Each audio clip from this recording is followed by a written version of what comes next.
Hello again everybody. Today's video is a different format, so I'll be really interested to get your feedback.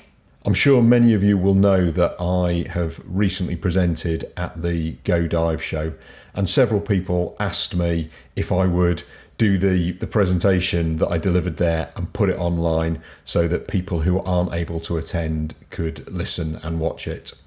And that's exactly what you've got today. So I hope you enjoy it.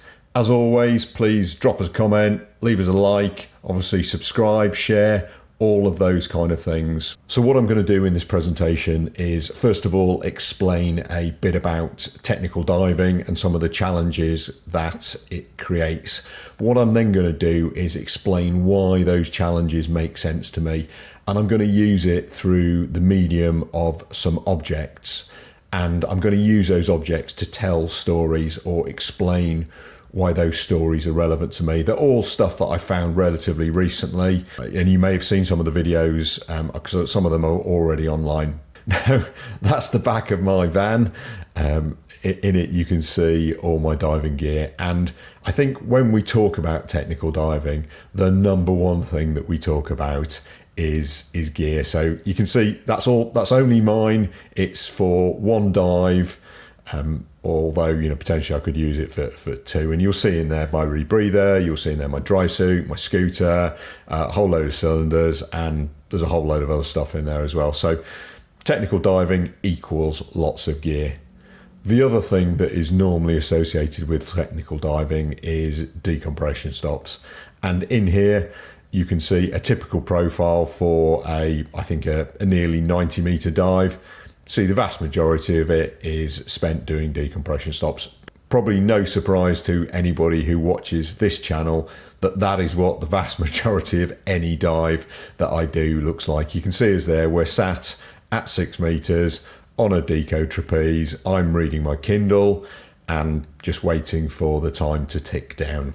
The other thing that's associated with this kind of diving is going a long way offshore. And you can see here, for those of you who don't recognise it, the bottom of that screen is France. The top of that screen is the very southwest corner of the United Kingdom. And you can see we're pretty much in the middle. So that's 40 or 50 miles offshore.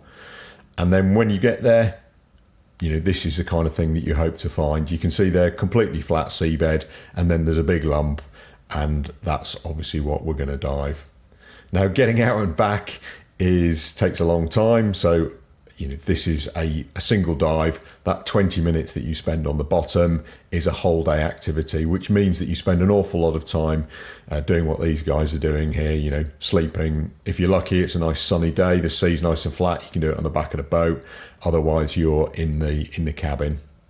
Now, one of the other things with technical diving is there's kind of certain personal things that you've got to think about. If you're in the water for 3 hours, you need to go to the toilet, and different strategies for that.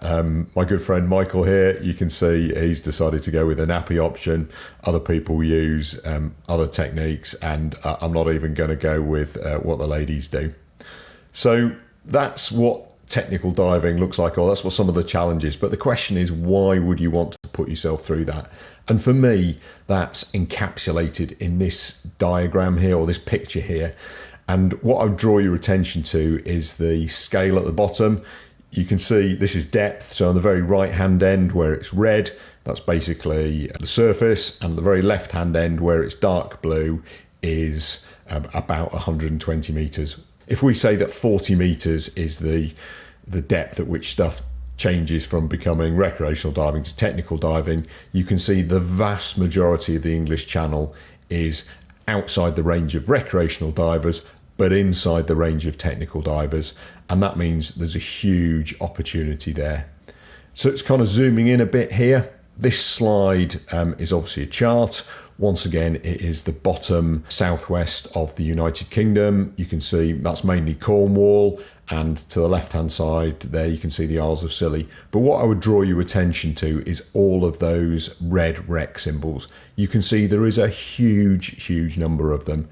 And what I can say on this slide here is the vast majority of these wrecks will never have been dived, but they're all within that range that technical divers can achieve. So let's move on to talking about the first of those objects. And this is it here. You can see me looking very, very happy just after I've recovered it. Now, what is it? Well, I'll come back to that in a moment, but this is where it came from. So you can see actually really close to Plymouth where I live, and it's 50 meters, this wreck. So I guess just in that kind of boundary between recreational technical diving. Certainly back in the day, people dived this wreck an awful lot on air. And what is the wreck? Well, this is it here. This is HMS Foyle. It was a motor torpedo boat, or destroyer in the parlance of the time, from the First World War. She hit a mine in 1917. The bow was blown off with the loss of about 27 men. The stern stayed afloat and was towed back in towards Plymouth. Unfortunately, it didn't make it, and it sank where it is now. So it's the stern that we dive today. Now, it has been dived an awful lot. So these pictures are probably from the 70s. And as you can see there, it's been salvaged. That's one of the guns. You can also see the bridge, which is made out of bronze. And all of these would have been scrapped, sold for scrap metal, and obviously they're gone forever. Because it's been dived a lot, the expectations when you dive it of finding anything are really, really low. It's almost a training dive, really. And as you can see here, I've gone out with my club, the Plymouth Sound branch of the BZAC, and we've gone out on a rib. We've dropped a shot in, and you can see it there. That's the grapple at the bottom of the shot. I'm the first diver down. I've gone down, and as you can see here, conditions are actually quite nice. And I'm just looking up, swimming along. There's all sorts of bits of wreckage and stuff there. And as I'm swimming along, you're going to see in a second, there you go, that's that plate. You can just see it in the left of the camera. So it was really, really close to the bottom of the shot. And as you can see in a second, my hand is going to come out, a famous yellow glove. I'm going to pick it up, and there it is. I found it almost immediately that I hit the bottom. So absolutely unexpected and incredible. But earlier on I said I would explain what it is, and it was really, I knew it was something important. I brought it up to the surface. As you can see there, I've started to clean it off, and immediately what you can see there is the name of the ship is coming through. The foil, you can see it's the shadow of the letters is etched in red or orange paint. And what I've done is I've had it cleaned up, and as you can see there, it's on the wall of my office. In fact, the room that I'm in now, and there it is. And that's obviously a fantastic thing to own, or fantastic thing to find. Things I said I was going to do is I was going to use this to tell stories. So what is the story of this? Well, the first thing is nobody actually knows what this is. It's not a builder's plate. It's not something off the back of one of the small boats that the foil carried. It is something, potentially unique. And the other thing about it is it's almost certainly handmade. So if you have a look on the top right of it, you can see there's a whole load of strike marks there where somebody has been hitting it, to get that kind of effect. You'll see that they've stopped doing it as you've gone up onto the left, and also round the other edges as well. Those strike marks are not there. You can also tell by the way it's been etched as well that it's not something that's been cast. So really interesting. What it probably means is that one of the crew, maybe one of the engineering staff or something like that, made this to kind of show their pride in the ship, and they put it on board the foil, wherever it was, potentially still working on it when the foil was sunk, and it sat there on the seabed for over 100 years until I came along and found it. And that's just, for me, that's an incredible thing. It gives me that kind of connection with somebody who was on board that ship. Maybe they were one of the people who died when it hit the mine. Maybe they survived, because that's the majority of the crew did survive. But either way, it's a tangible link. The other thing I would say about it is, the other part of the story is this is a wreck that's been extensively dived. I mean, one of the people from our club, who's no longer with us, unfortunately, but it was said that he had dived this wreck over 100 times. It is not a big wreck. It's quite small, and therefore you kind of go, you know, for somebody like that to not find this is really incredible, especially with all that salvage going on as well. So for me, the other part of the story is it shows often that going back to wrecks, looking at things again, having the, having the opportunity to spot something like this, there is still stuff down there to be found, and that will allow us to tell those stories. Now, I guess one of the things you may be interested in is whether taking that, finding that, bringing it up was the right thing to do. Well, I have declared this to the UK receiver of wreck. He has awarded me this item in lieu of salvage. The wreck is still owned by the Royal Navy, so they would have had the opportunity to get it back if they wanted. They've obviously decided they don't want it, and therefore, legally, this item is mine, and is up on the wall. And enjoyees will stay there in pride of place because it's a fantastic thing. I love the connection. I love the story. So that's the first object that I said I would tell you about. The second object came off a different wreck. This is about 70 metres deep. It's further out in the English Channel. You can see there off Start Point. And this wreck, once again, just like the foil, had been dived before. Nowhere near as many times, probably or possibly only dived once. So this is one of the things that we do, is we go back to wrecks that haven't been dived a lot, and we try and see if we can identify them. So this wreck was unknown, and when I dived it, I found this thing here, which is a bit of broken plate or maybe bowl, and I'm going to come back to that later on as to why it was so important. When you dive these wrecks, or when we dive these wrecks, the first thing we do is go to wrecksite.eu, which is a website, and it displays the information from the UK Hydrographic Office. And so for this wreck, this is the information that we had. On the left-hand side, there's some stuff about the location, and on the right-hand side is some more stuff, but the bit down the bottom right is the really interesting bit, because what that does is it shows the information from every time it was surveyed. And this wreck has been surveyed in 1972, in 2005, and then again in 2008. And probably the key piece of information we got off it was the length of the wreck, which is about 74 metres. So I'm going to come back to that later on. But other than that, there's just a bit about orientation, there's a bit about depth, there's a bit of a suggestion about where the bows are, and how much it stands off the seabed. So not a huge amount of information. But also what you sometimes get on Wrecksite is something like this. So shortly after that last survey was done, it was dived. And this is a guy called Nick Chipchase.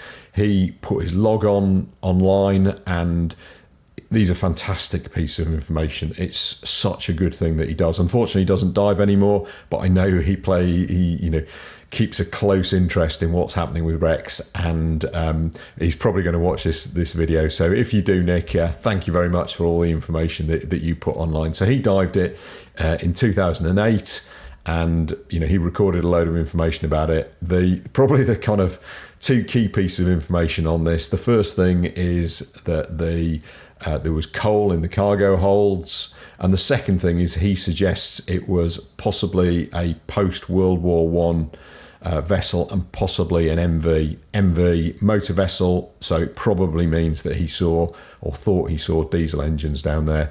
Unfortunately, Nick, that's not accurate, and you're gonna see that in a second. But I guess it's to be excused, because if you look at what he was diving, it was really weak trimix. He would have been open circuit, wouldn't have spent very long on the bottom, and so therefore was probably had a bit of narcosis. So we're really fortunate. We go back and dive on rebreathers with strong trimix, and that allows us to spend more time down there, and also I think make a better evaluation of what we see. So this is us when we got out on the wreck. You can see there's a big lump there, which is really nice, about 77 metres. And this is a photo of us going down. My good friend Rick Ayrton took this photo, and it's an absolute bomber, because if you see there, I mean, you can see that the conditions are absolutely stunning. I'm the first diver, and you can probably see my torch is shining on the funnel. Relatively unusual to see the base of a funnel like that, and then just behind it is the steam engine. And I'm sorry, Nick, not a diesel engine. It's a 2-cylinder compound engine, and we're going to come back to that, why that's important in a bit. But conditions absolutely wonderful. And then I said I was going to talk about the plate right at the end of my dive. So dive this lovely steamship, clearly old. Sorry again, Nick. And right towards the end of my dive, just after the engine, I came across this thing here, which is the bit of broken plate. And if you have a look on it, you can clearly see it's got the Cunard steamship logo on it, which is, fantastic, because once you have a logo like that, once you can align it to a particular steamship company, that is really, really helpful in terms of identification.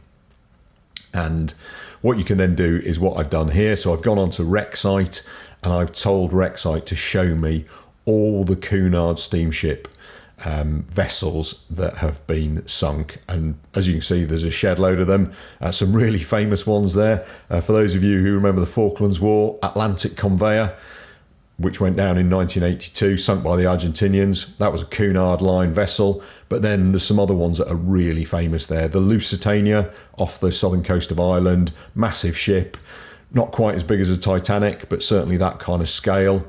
And then the Carpathia, which was the ship that rescued all the survivors of the Titanic, was sunk towards the end of the First World War, right off the Scilly Isles, a long, long way out to sea, 150 metres deep.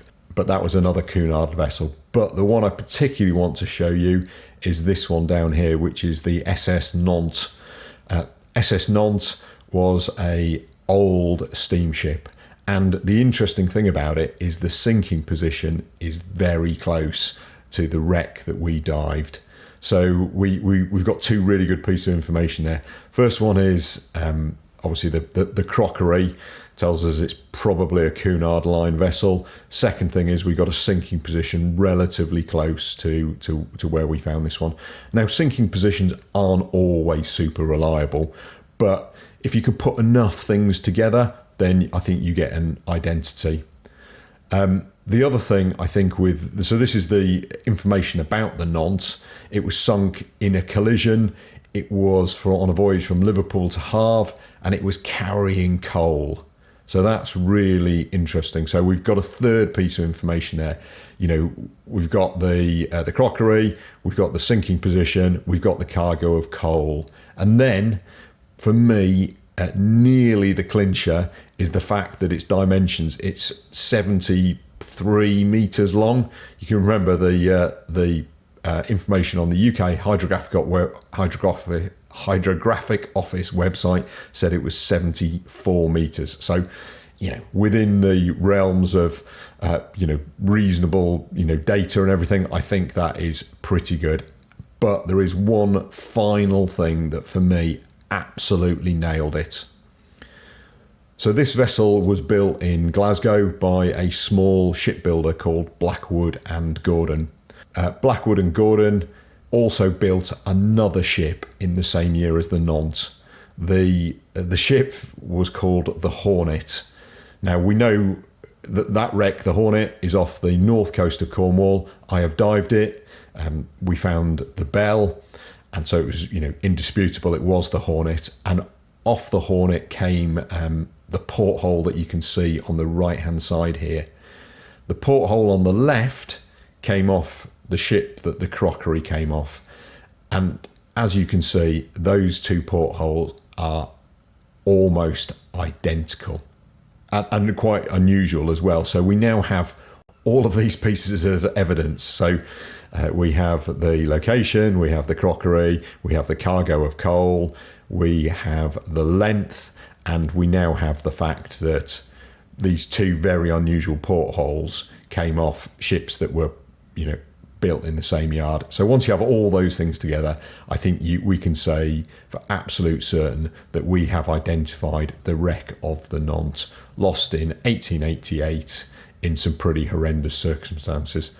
what's the story? What's the story of that piece of crockery? Well, the story is really clear, which is that one small broken plate has suddenly solved a mystery that has existed since 1888. What happened to the Nantes? Where is it? And for me, because I found that crockery, that is a absolutely fantastic thing to achieve. I can't tell you how proud I am, how happy that makes me feel.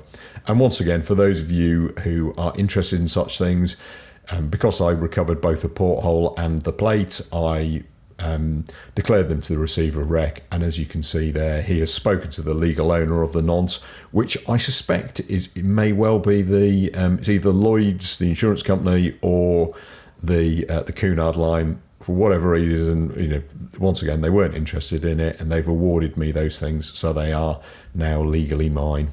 And I think I've become part of the story, but I will always be the person who identified the wreck of the SS Nantes, which is a brilliant, as I've already said, a brilliant feeling. So the last object I'm going to talk about, the last story, is kind of encapsulated by that photo. You can see there a load of people with a ship's bell, and I guess if there's one thing that divers dream of finding, it is a ship's bell. So that's why I've got a massive smile on my face, and that's why everybody else has got a massive smile as well, because we're all feeling really chuffed with it. Now, the other thing people may well know is if you find a bell, you have to say thank you to the skipper. So there's the skipper, Ben from In Deep, and there I am saying thank you very much. There's the bell on the right hand side. It was his first bell. It was quite nice to I guess pop his cherry in that kind of sense. But it was a great day. And the wreck it came from is out there. So this was nearly 100 meters down. Almost certainly this wreck had never been dived before.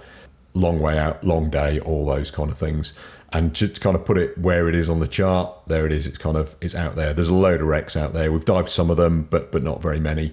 And one of the things we're going to keep on doing is going out there and diving the rest of them and finding out what we can find out about them. So this is the information off wreck site about that wreck.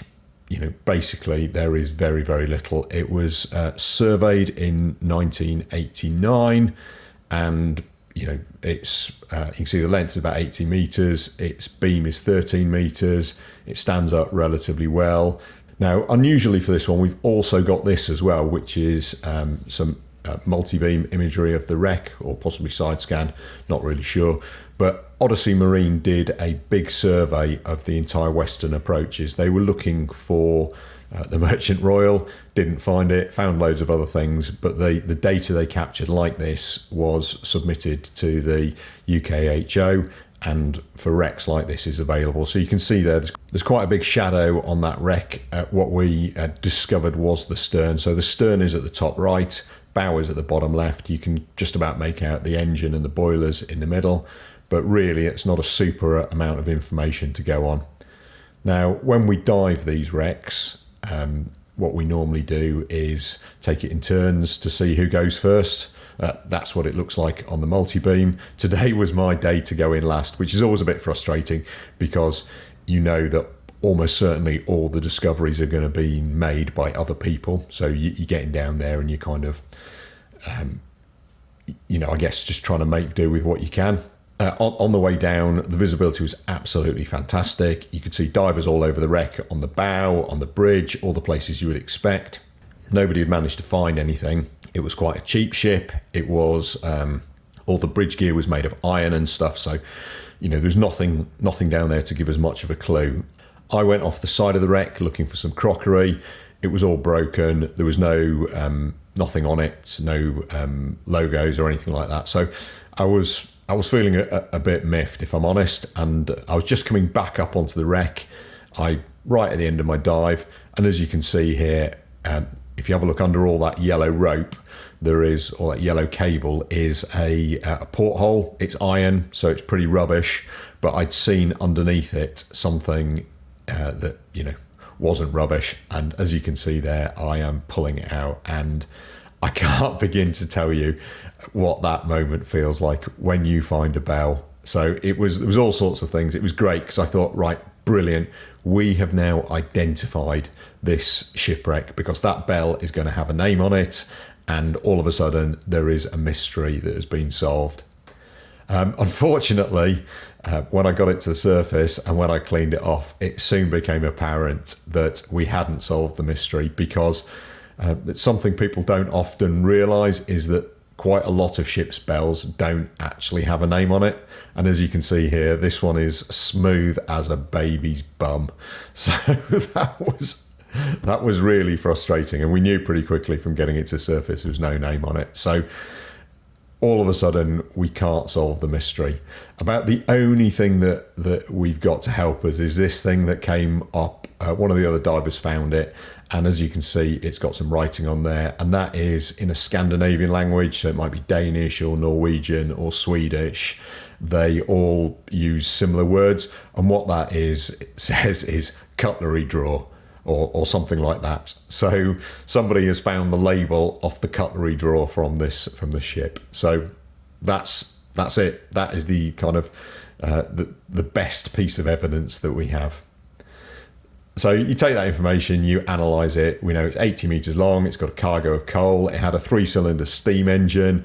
There was quite a large boiler, and there was also a vertical donkey boiler next to it. And it's possibly Scandinavian. You do some filtering on wreck site and you come up with potentially it was the SS Maydag, which was Norwegian. It was carrying coal. It was a bit shorter. It had the engine, had the boiler, and it was sunk 22 miles southeast of Wolf Rock by a German submarine in the First World War. So there's Wolf Rock. You've already seen where the wreck is down in the bottom right hand corner.